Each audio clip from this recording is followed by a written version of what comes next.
நம்ம கட்சியை நடிகன் கட்சின்னு சொல்லியும் சினிமா டு சிஎம் எளிதா டிரான்ஸ்பர் ஆயிட்டு இல்ல, அதனால உங்களுக்கு தெரியல. தமிழ்நாட்டு மக்களோட மனசுக்குள்ள போறதுக்கு நாம பட்ட பாடு நமக்கு மட்டும்தான் தெரியும். கோவம் வருது வேற.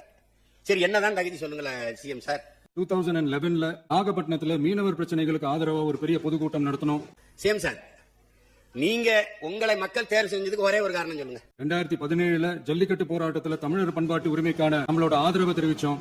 ஒரே ஒரு காரணம் சொல்லு, ஒரே ஒரு காரணம். 2018 ஸ்டெர்லைட் போராட்டம் துப்பாக்கி சூட்ல பாதிக்கப்பட்ட நம்ம சொந்தங்களை நேர்ல சந்திச்சு ஆறுதல் சொன்னோம்.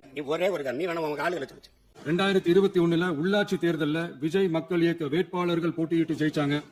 ஒரே ஒரு காரணம் சொல்லு. சினிமாவில் நடிச்ச வித்தது. கல்வி விருது விழா நடத்தி சிறந்த மதிப்பெண் பெற்ற மாணவ மாணவிகளுக்கு ஊக்கத்தொகையும் பரிசும் கொடுத்தோம்.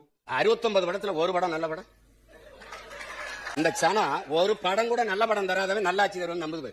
அப்புறம் நம்மளோட திரைப்படங்கள்ல நம்மளால முடிஞ்ச வரைக்கும் ஊழல் எதிர்ப்ப சொன்னோம், சமூக நீதியை சொன்னோம், கல்வியை பத்தி சொன்னோம், அரசியலை பத்தி சொன்னோம். அரசியலை பத்தி பேசுனதுனால நம்ம படங்கள் சந்திச்ச இது வரைக்கும் சந்திக்கிற பிரச்சனையை பத்தி எல்லாருக்குமே தெரிஞ்சதுதான்.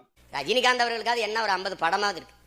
இதெல்லாம் புரிஞ்சாலும் புரியாத மாதிரி இருக்கிறவங்க தான் நம்மள நடிகன் என்று சொல்லியும் சில நக்கல் நையாண்டி இதெல்லாம் பேசுவாங்க. அதை பத்தி நமக்கு கவலை இல்லைன்னு.